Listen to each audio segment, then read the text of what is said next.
Hello students, हम जो topic cover कर रहे हैं उसका नाम है linear higher order differential equation with constant coefficient. इसमें क्या है कि जो डिफरेंशियल इक्वेशन होती है उसका जो सॉल्यूशन निकलता है वो दो पार्ट में निकलता है। एक होता है कॉम्प्लीमेंट्री फंक्शन, दूसरा होता है पर्टिकुलर इंटीग्रल। तो जो कॉम्प्लीमेंट्री फंक्शन होता है वो लेफ्ट हैंड साइड से निकलता है और particular integral right hand side से। तो कॉम्प्लीमेंट्री फंक्शन हम लेक्चर फर्स्ट में डिस्कस कर चुके हैं। अब हम यहाँ पर पर्टिकुलर इंटीग्रल पढ़ेंगे। तो यहाँ पर पर्टिकुलर इंटीग्रल निकालने के 8 केस हैं। फर्स्ट केस से स्टार्ट करते हैं हम। फर्स्ट केस है R X is equal to E to the power A X. जब राइट हैंड साइड में एक्सपोनेंशियल फंक्शन हो तब हम कैसे सॉल्व करते हैं कि 1 upon function of D into R X. R X क्या है, E to the power A X रखते हैं। तो यहाँ पर जो एक्स का कोफिशिएंट है डी को हम किससे रिप्लेस करेंगे, एक्स के कोफिशिएंट से। तो 1 upon function of A E to the power A X.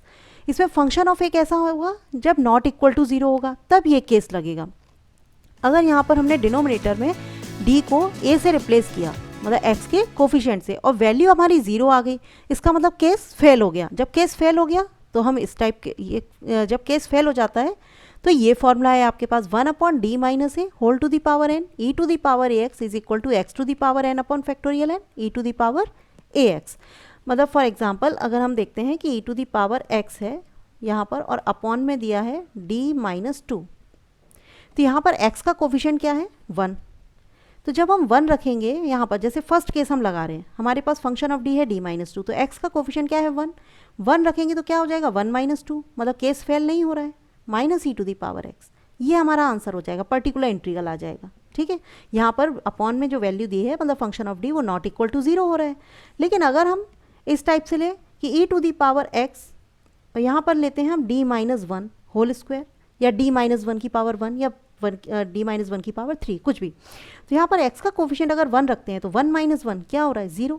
जब 0 हो रहा है इसका मतलब इस फॉर्म में आ रहा है, तो हम क्या लिखेंगे यहाँ पर, n से कंपेयर करेंगे पावर से। यहाँ पर देखो x का कोफिशिएंट a है, तो यहाँ पर x का कोफिशिएंट अगर a रखते हैं तो a माइनस a क्या हो रहा है, 0, मतलब केस फेल हो रहा है। यहाँ पर भी क्या है, x का कोफिशिएंट 1 रख रहे हैं तो 1 माइनस 1 0, मतलब केस फेल हो रहा है। जब केस फेल हो रहा है तो हम ये वाला फॉर्मूला लगा देंगे। इसके फॉर्मूले में क्या है, X to the power N upon factorial N, power क्या है n, मतलब X to the power 2 upon factorial 2 e to the power x। इस टाइप से हमको सम करना है। तो यहाँ पर हम ये एग्जाम्पल देखते हैं। फर्स्ट एग्जाम्पल है हमारा D square Y upon D X square minus 5 D Y over D X plus 6 Y is equal to E to the power 4x। सबसे पहले हमको क्या करना है, डी अपॉन डी एक्स, मतलब एक ऑपरेटर हमें लेना है, इसको हमने डी मान लिया। अब यहाँ पर हम क्या करेंगे कि इसको D square minus 5d plus 6 into Y is equal to E to the power 4x लिख सकते हैं। y हमने कॉमन ले लिया। अब यहाँ पर हम क्या लिखेंगे, फॉर कॉम्प्लीमेंट्री फंक्शन, पहले हमको कॉम्प्लीमेंट्री फंक्शन निकालना है जो हमने लास्ट वीडियो में किया था कि उसमें 4 केस बनते हैं। फर्स्ट कि जब रूट्स रियल होते हैं, डिस्टिंक्ट होते हैं। सेकंड होता है जब रूट्स इक्वल होते हैं, 2 रूट्स इक्वल है, 3 रूट्स इक्वल हैं। थर्ड था उसमें जब रूट्स हमारे इमेजनरी होते हैं, और फोर्थ था जब रूट्स रिपीटेड इमेजनरी हैं। तो वो केस यहाँ पर लगाना है हमको। तो यहाँ पर कॉम्प्लीमेंट्री फंक्शन के लिए हम क्या लिखते हैं, D is equal to M, Y is equal to 1 and R X equal to 0। Then auxiliary equation, auxiliary equation हमारी क्या होगी, M square minus 5m plus 6। Auxiliary equation के लिए आपको ये हमेशा लिखना है, इज इक्वल टू 0। इसके फैक्टर हम इजीली कर सकते हैं, minus 3m minus 2m plus 6 equal to 0। क्या हो जाएगा, m कॉमन आ गया, m minus 3 minus 2 m minus 3 equal to 0। m minus 3 हमने कॉमन लिया, ये हो गया m minus 2 equal to 0, m equal to 2 and 3। तो रूट्स हमारे कैसे हो गए, रियल है और डिस्टिंक्ट है। जब रियल और डिस्टिंक्ट होते हैं तो कॉम्प्लीमेंट्री फंक्शन क्या लिखते हैं, c1 e to the power m1x, मतलब 2x, ये m1 हो गया, ये m2 हो गया, plus c2 e to the power m3x, मतलब 3x e to the power 3x। एक पार्ट हमारा सॉल्व हो गया, मतलब ये 2 पार्ट में होता है। डिपेंडेंट वेरिएबल क्या है, y is equal to complementary function plus particular integral, ये इसका सॉल्यूशन होता है। तो यहाँ पर कॉम्प्लीमेंट्री फंक्शन निकाल लिया। अब हम निकालते हैं इसका पर्टिकुलर इंटीग्रल। पर्टिकुलर इंटीग्रल लेके चलेंगे हम, ये होता है 1 upon function of d into R X. मतलब यहाँ पर 1 अपॉन फंक्शन ऑफ d क्या है, डी स्क्वायर जो लेफ्ट हैंड साइड में लिखा है माइनस 5d प्लस 6, y नहीं लेना है, केवल d का फंक्शन लेना है। आर एक्स कितना है, e to the power 4x। तो यहाँ पर हम कौन सा केस लगाएंगे, फर्स्ट केस अभी हमने फर्स्ट ही केस पढ़ा है बस, 1 upon function of D E to the power A X लिख देना। Y we know that is equal to 1 upon D को हम ए से रिप्लेस करेंगे, ए मतलब जो एक्स का कोफिशिएंट है, E to the power A X if function of A is not equal to 0, जब डिनोमिनेटर आपका नॉट इक्वल टू 0 हो।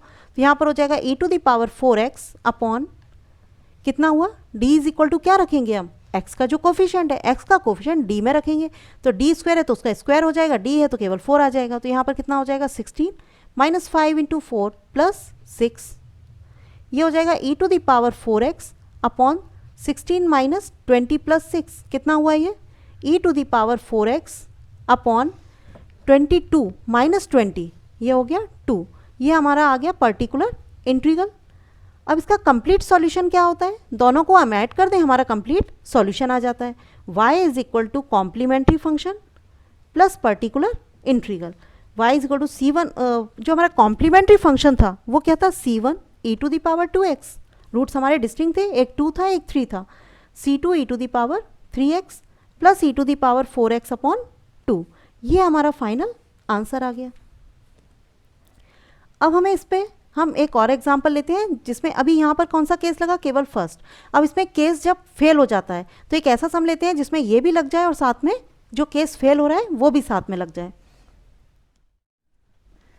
सेकेंड एग्जांपल है हमारा, solve D square plus 6d plus 9 into Y is equal to 5 E to the power 2x plus E to the power minus 3x। ठीक, इसमें हमें क्या करना है, पहले कॉम्प्लीमेंट्री फंक्शन निकालते हैं हम लेफ्ट हैंड साइड से।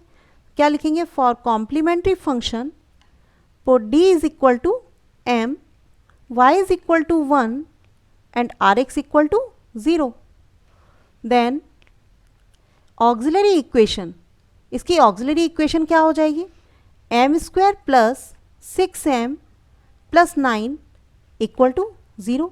इसे हम ऐसा भी लिख सकते हैं m plus 3 whole square equal to 0, मतलब यहाँ पर d इक्वल टू m रखा तो m square plus 6m plus 9 equal to 0, y equal to 1 कर दिया और rx को हमने 0 कर दिया कॉम्प्लीमेंट्री फंक्शन के लिए।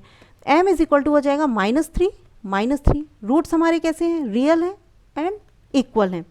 जब रियल और इक्वल होते हैं तो हमारा सेकेंड केस लगता है, यहाँ पर 2 रूट्स इक्वल हैं तो क्या आ जाएगा c1 plus c2x E to the power minus 3x।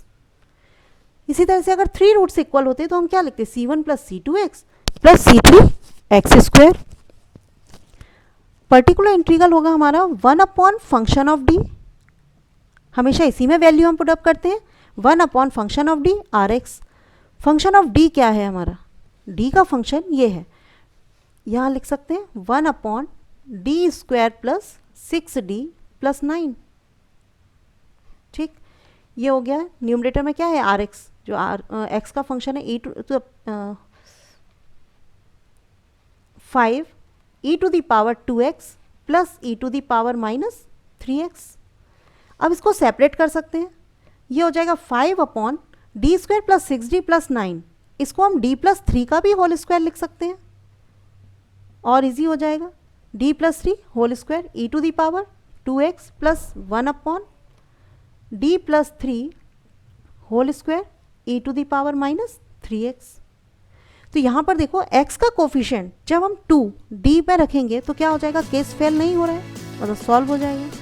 लेकिन अगर x का कोफिशिएंट -3 यहाँ रखते हैं तो इसमें केस फेल हो रहा है, 0 हो रहा है, इसका मतलब यहाँ पर दोनों केस लग जाएंगे। तो जो केस हम जानते हैं पहले हम वो लिखते हैं, मतलब 1 upon function of d e to the power ax is equal to 1 upon function of a e to the power ax। ये केस कब लगता है, जब function of a not equal to 0 हो। साथ में अब एक केस जब फेल हो जाता है, केस ऑफ फेल, तो यहाँ पर क्या है 1 upon D minus A whole to the power n e to the power ax। इस केस में हम क्या करते हैं, x to the power n upon factorial n e to the power ax। ये केस कब लगता है, जब function of a equal to 0 हो जाता है, मतलब जब हमारा केस फेल हो जाता है।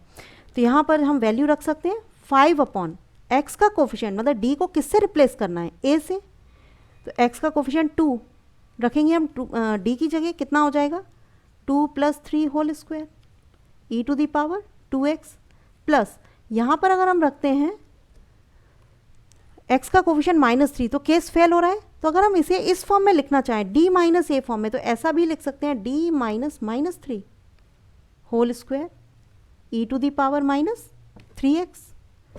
तो यहाँ से क्या हो जाएगा 5/5 स्क्वायर मतलब 25, 1/5 आ जाएगा e to the power 2x हो गया। प्लस अब इसमें जो केस फेल हो रहा है वहाँ से वैल्यू रखेंगे हम, तो इसमें n = क्या है 2, e to the power x की जगह क्या है e to the power -3x, तो e to the power x की जगह e to the power -3x हो जाएगा, x to the power n/n मतलब यहाँ पर n है तो n आ गया, यहाँ 2 है तो क्या आ जाएगा x to the power 2/2 e to the power -3x, यहाँ ax है यहाँ 3x है। ये हो गया हमारा पर्टिकुलर इंटीग्रल। कंप्लीट सॉल्यूशन क्या होता है, ये होता है y = complementary function plus particular integral. तो यहाँ से y = कॉम्प्लीमेंट्री फंक्शन हमारा कितना आया था c1 + c2x e to the power -3x plus 1/5 e to the power 2x plus x² 2 मतलब 2 e to the power -3x। ये हमारा फाइनल आंसर हो गया, complementary function plus particular integral. अब इस टाइप का हम एक सम और लेते हैं। थर्ड एग्जाम्पल है हमारा, solve d + 2 and d - 1 whole square y = e to the power -2x plus 2 sin hyperbolic x। सबसे पहले इस क्वेश्चन में हमको क्या करना है, कॉम्प्लीमेंट्री फंक्शन निकालना है। लेफ्ट हैंड साइड से आधा पार्ट वहाँ हो जाता है, उसके बाद हम पर्टिकुलर इंटीग्रल पर जाते हैं। तो हम क्या लिखेंगे, फॉर कॉम्प्लीमेंट्री फंक्शन ये हमेशा लिखना है, put d = m, y = 1 and rx = 0। Then auxiliary equation is, ये हो जाता है m + 2 and m - 1 whole square = 0। m = हो गया -2, यहाँ से रूट्स रिपीट हो जाएंगे, m - 1 m - 1, यहाँ से हो जाएगा 1 1।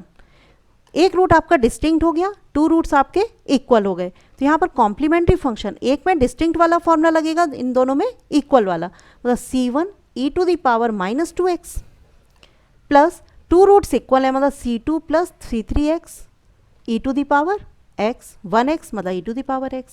तो यहाँ पर एक पार्ट आपका सॉल्व हो गया।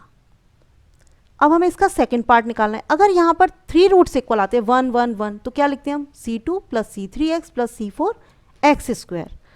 इसी तरह से अगर 4 रूट्स इक्वल आते तो हम और वहाँ कहाँ तक लिखते हैं, c5x to the power cube तक। ठीक है, तो यहाँ पर अब हमें निकालना है इसमें पर्टिकुलर इंटीग्रल। पर्टिकुलर इंटीग्रल क्या होता है, 1/function × rx। d का फंक्शन क्या है इसमें, d + 2 and d - 1 whole square, rx क्या है e to the power -2x plus 2 sin hyperbolic x।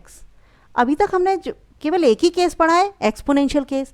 आगे जो हम केस पढ़ेंगे उसमें साइन का फंक्शन होगा, कॉस का फंक्शन होगा, एल्जेब्रिक फंक्शन भी होगा, मल्टीप्लाई में भी होंगे, जैसे एक्सपोनेंशियल के साथ साइन का फंक्शन, कॉस का फंक्शन, इसी तरह से एक्स के साथ भी होंगे साइन का फंक्शन, कॉस का फंक्शन, मल्टीप्लाई में। लेकिन आगे भी हम हाइपरबोलिक का फंक्शन अभी नहीं है हमारे पास, तो इसमें हम हाइपरबोलिक को इजीली हम एक्सपोनेंशियल में कन्वर्ट कर सकते हैं। अगर नहीं भी है तो हम इजीली इसको कैसे सॉल्व कर सकते हैं कि साइन हाइपरबोलिक को हम एक्सपोनेंशियल में कन्वर्ट कर दें। साइन हाइपरबोलिक की वैल्यू आप जानते हैं, ये होती है e to the power x minus e to the power -x upon 2। इसी तरह से अगर कॉस हाइपरबोलिक होगा तो उसकी वैल्यू क्या होती है, e to the power x plus e to the power -x upon 2। Sine में माइनस साइन आता है, कॉस में प्लस का साइन आता है। तो यहाँ पर इसको हम क्या लिख सकते हैं, 1/d + 2 and d - 1 whole square. ये हो जाएगा e to the power -2x plus 2 sine hyperbolic x मतलब e to the power x minus e to the power -x upon 2। 2 से 2 कैंसिल हो गया। अब इसमें जितने भी एक्सपोनेंशियल के टर्म्स आ रहे हैं सभी के अपॉन में हम फंक्शन लिख सकते हैं। ये हो जाएगा e to the power -2x, मतलब 1 upon d plus 2 and d minus 1 whole square e to the power -2x plus, अब e to the power x के अपॉन में सेपरेट कर लेते हैं हम, d plus 2 and d minus 1 whole square e to the power x minus फिर 1 upon d plus 2 and d minus 1 whole square e to the power minus x। अब इसके बाद हमको क्या करना है कि इसमें जहाँ भी हम वैल्यू रखें x का कोफिशिएंट d के फंक्शन में रखना है। कहीं केस फेल होगा, कहीं नहीं होगा।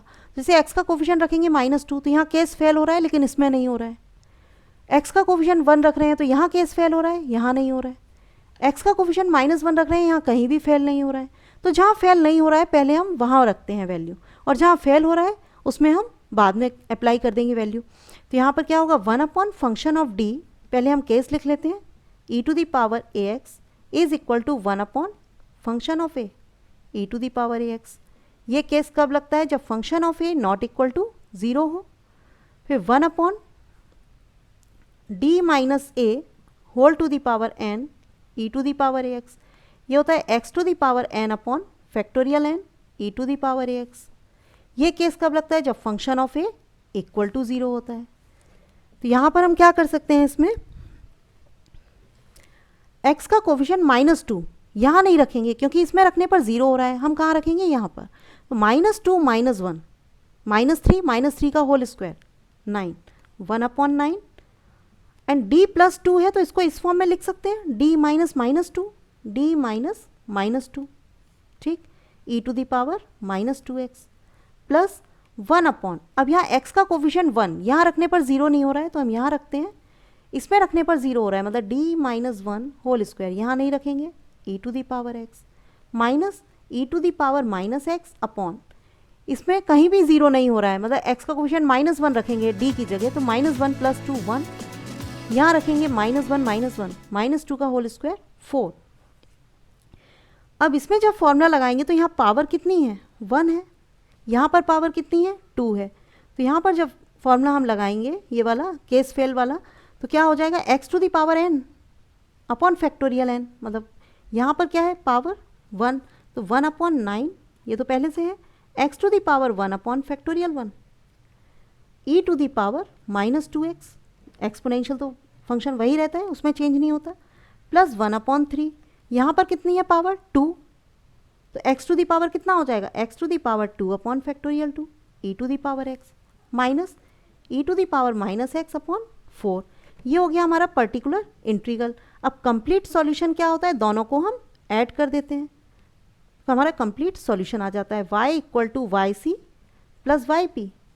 यहाँ से y is equal to y c कितना है हमारा, c1 e to the power -2x plus c2 plus c3x e to the power x plus particular integral कितना है, x upon 9 e to the power -2x plus x square upon 6 factorial 2 हो गया, 2 into 3 e to the power x minus e to the power -x upon 4। ये हमारा final answer हो गया। तो ये हमने कौन से केस पर किया अभी सम, एक्सपोनेंशियल, मतलब e to the power ax form में, और जब वो केस फेल हो जाता है वो दोनों किए। अब आगे हम नेक्स्ट लेक्चर में लेंगे जब हमारे पास rx जो राइट हैंड साइड का फंक्शन है वो साइन का हो, कॉस का हो, और साइन और कॉस में भी जब केस फेल हो जाएं वो हम करेंगे नेक्स्ट लेक्चर में। Thank you.